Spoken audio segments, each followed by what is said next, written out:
मेरी शादी की पहली रात थी। मैं रात भर इंतज़ार करती रही, मगर मेरा पति मुझसे मिलने मेरे कमरे में नहीं आया और सुबह भी हो गई थी। मगर मैंने अपने पति को अभी सही से नहीं देखा था। फेरे के वक्त भी मैंने उनका चेहरा नहीं देखा, क्योंकि मैं दुल्हन बनी हुई थी और अपनी नज़र नीचे रखी हुई थी। मुझे देखने के लिए मेरे गांव में इनकी माँ आई थी, यानी कि मेरी सासू माँ। सासू माँ ने ही मुझे देखकर पसंद करके शादी तय की थी। मेरे पति ने मुझे शादी से पहले नहीं देखा था। जब मैं सुबह उठी तो मैंने देखा मेरे पति विपिन बाथरूम में फ्रेश होने के लिए गए। उन्होंने मुझे नज़र उठाकर भी नहीं देखा। मैं बहुत ज़्यादा हैरान थी। आखिर उन्हें क्या हुआ था? मेरे साथ ऐसा क्यों कर रहे थे? मन में बहुत से सवाल उठ रहे थे, मगर ये सवाल मैं किससे पूछूं? क्योंकि ये घर मेरे लिए नया था। विपिन जब बाथरूम में नहाने के लिए गए तो मैं फट से बेड पर उठकर खड़ी हो गई और मैं उनका टावल ढूंढने लगी। साइड में ही टावल रखा हुआ था। विपिन नहा कर निकले तो मैं उन्हें जैसे ही टावल देने लगी तो देखती हूँ वो पहले से ही टावल लिए हुए थे। उन्होंने मुझे नज़र उठाकर भी नहीं देखा और तैयार होने लगे। मैंने विपिन को बहुत गौर से देखा। वो देखने में बहुत ही हैंडसम और खूबसूरत लग रहे थे। उनकी खूबसूरती देखकर मैं दीवानी हो गई थी। मैं बस उन्हें ही देखी जा रही थी, मगर उनकी नज़र मुझ पर पड़ी ही नहीं। वो मेरे साथ ऐसा बिहेव कर रहे थे जैसे मैं उनके पास हूँ ही नहीं। वो तैयार होकर निकल गए। उन्होंने कुछ भी नहीं कहा। उनके जाने के बाद मेरी सास मेरे कमरे में आई और बोली, बहू तुम तैयार हो गई, चलो नाश्ता तैयार है। मैंने अपनी सासू माँ से कहा, नहीं मैं तैयार नहीं हूँ। मेरा मन नहीं किया कि एक बार मैं सासू माँ से पूछूं कि आखिर विपिन मेरे साथ ऐसा बर्ताव क्यों कर रही हैं, मगर पूछते पूछते रह गई। मैं तैयार होकर बाहर हॉल में आ गई। विपिन नाश्ता खाकर चला गया था।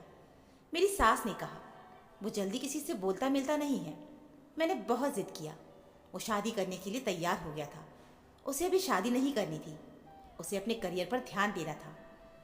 विपिन को गांव की लड़की बिल्कुल पसंद नहीं थी, मगर मैं जानती हूँ गांव की लड़की बहुत समझदार होती है। तुम कभी भी मेरा विश्वास नहीं तोड़ना। मैंने अपनी सासू माँ से कहा, आप फिक्र ना करें, मैं अपने पति का ख्याल बहुत अच्छे से रखूंगी। अब समझ में आया कि विपिन क्यों मुझसे उखड़े उखड़े रह रहे थे, क्यों मुझे नज़रअंदाज कर रही है, क्योंकि मैं उन्हें पसंद नहीं हूँ। वो शहर के रहने वाले रईस इंसान थे और मैं गांव की गवार, तो कैसे मुझे वो पसंद करेंगे? मुझे शादीशुदा ज़िंदगी बहुत मुश्किल लग रही थी कि मैं किस तरह अपनी ज़िंदगी गुजारूंगी।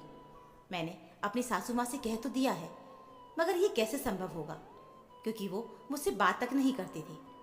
शाम होते ही मैं विपिन का इंतज़ार कर रही थी। मैंने माँ जी से पूछकर विपिन की पसंद का सारा खाना बनाया और सबको डाइनिंग टेबल पर रख दिया। विपिन ऑफिस से आकर सीधा वॉशरूम में चले गए।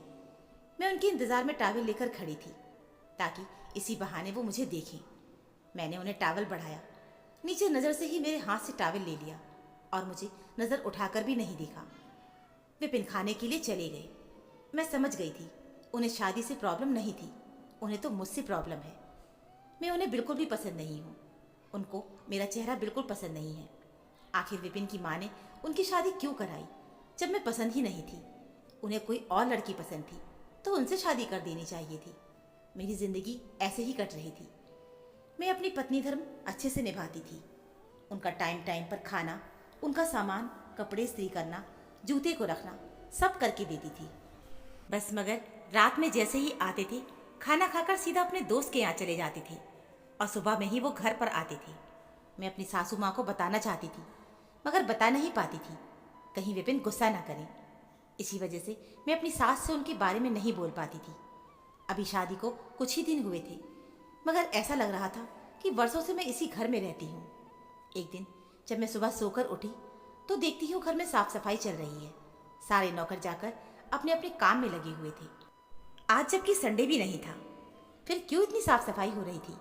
मुझे कुछ समझ में ही नहीं आया कि तभी मेरी सास अपने कमरे से निकलकर मेरे पास आई और बोली, बहू मैं तुम्हारे पास ही आने वाली थी।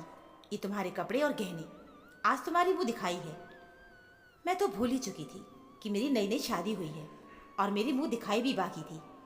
मेरी सास हर हाल में इस रिश्ते को बरकरार रखना चाहती थी और मैं भी ये नहीं कि इस रिश्ते को तोड़ना चाहती थी। मगर जब सामने वाला रिश्ता निभाने के लिए तैयार नहीं हो तो मैं कैसे अकेले इस रिश्ते को निभाऊंगी? शादी दो लोगों के बीच में होती है, जैसा मेरी सास ने कहा था। मैंने वैसा ही किया। मैं तैयार होकर हॉल में आकर बैठ गई थी। मेहमान भी आ चुके थे, मगर विपिन का कोई अता पता नहीं था। मेरी मुंह दिखाई की रस्म अकेले ही मुझे करनी पड़ी। सारे लोग आकर मुझे देखकर चले गए। तब जाकर विपिन आया और आकर सीधा वॉशरूम में चला गया। मैं कमरे में आकर सो गई थी। अब हर दिन यूँ विपिन का अपने दोस्त के यहाँ जाना मुझे कुछ ठीक नहीं लग रहा था। मेरे मन में बहुत से सवाल उठने लगे थे। अगली सुबह जब मैं सोकर उठी तो विपिन तैयार होकर माँ के पास गए और कहा, आज मेरे दोस्तों की पार्टी है। घर में मैंने अपने दोस्तों को बुलाया है। आप घर को अच्छे से सफाई करवा दो। आगे का मैं इंतज़ाम कर चुका हूँ। और हाँ, मेरी गंवार पत्नी को पार्टी से दूर ही रखना। मैं नहीं चाहता कि मेरे दोस्तों के सामने मेरी पत्नी आए और मेरा मजाक बने। मैं अभी ऑफिस जा रहा हूँ। मैं शाम को 4 बजे लौटूंगा। मैं उनकी बात सुन चुकी थी और मैंने तैयारी कर ली अपने मायके जाने की। मगर मेरी सास ने कहा, बहू, विपिन की बात को दिल पर मत लगाओ। तुम अपना सामान रखो और मेरे साथ चलो। मेरी सास मुझे ब्यूटी पार्लर ले गई। फिर मेरी सास ने ब्यूटी पार्लर वाली को कुछ कहा और ब्यूटी पार्लर वाली ने वैसे ही मुझे तैयार किया। जब मैंने खुद को आईने में देखा तो मैं खुद को पहचान नहीं पाई थी। उसने मुझे पूरा ही चेंज कर दिया था। फिर मेरी सास ने मुझसे कहा कि तुम अब बिल्कुल मेरी बहू लग रही हो। मुझे तुम पहले भी पसंद थी, मगर मेरे बेटे को तुम पसंद नहीं थी, इसलिए मैं तुम्हें यहाँ लाई हूँ। फिर मेरी सास ने कहा, चलो घर भी चलना है क्योंकि उसके आने का टाइम हो चुका है।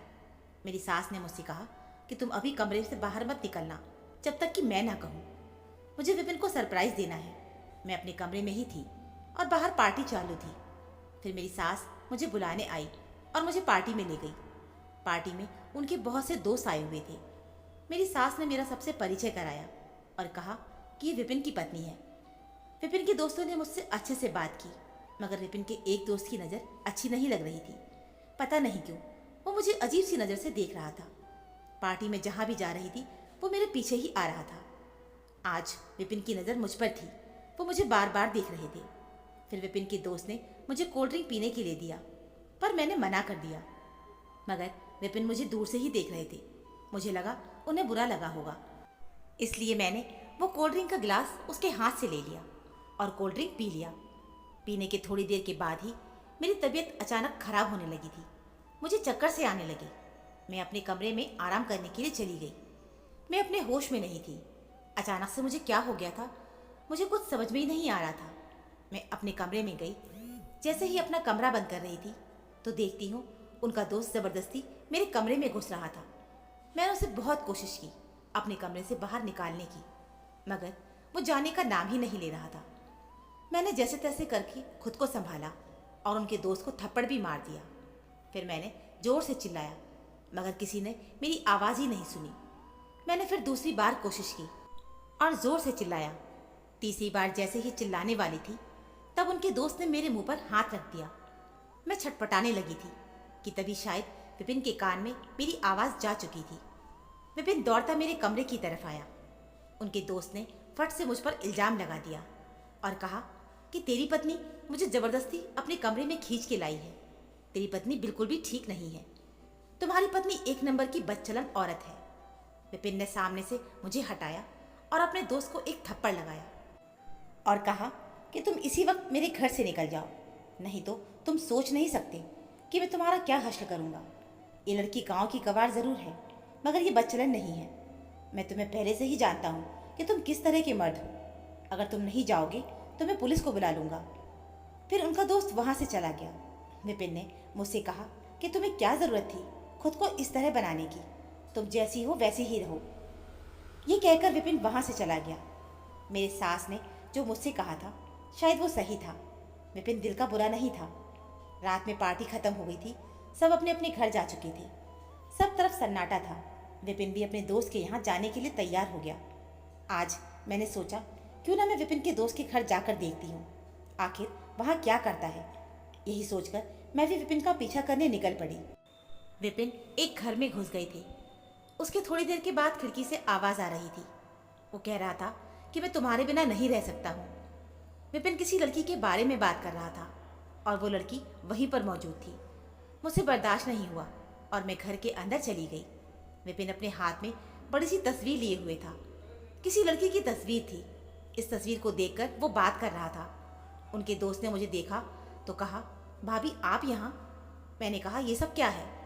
उनके दोस्त ने कहा, भाभी मैं सब कुछ बताता हूँ, ये विपिन की गर्लफ्रेंड है। विपिन कॉलेज टाइम में एक लड़की को पसंद करता था। उस लड़की का नाम मुस्कान था। मुस्कान अक्सर मेरे घर पर आकर विपिन से मिलती थी। दोनों घर से भागकर मंदिर में शादी करने वाले थे, लेकिन उसके पिताजी ने उसे ज़बरदस्ती विदेश ले जाकर किसी और से शादी कर दी। मैं अब सब कुछ समझ गई थी। मैंने विपिन को मुस्कान की याद से निकालने की पूरी कोशिश की थी। धीरे धीरे वो मुस्कान को भूल गया था और एक अच्छा पति बन गया था। जो आपके नसीब में नहीं है, उसे ज़बरदस्ती अपने नसीब बनाने की कोशिश ना करें। तो दोस्तों, आपको ये कहानी पसंद आई हो तो वीडियो को लाइक और शेयर करें और चैनल को सब्सक्राइब करना ना भूलें। मिलते हैं फिर एक नई कहानी के साथ। कहानी सुनने के लिए आप सभी का बहुत बहुत धन्यवाद।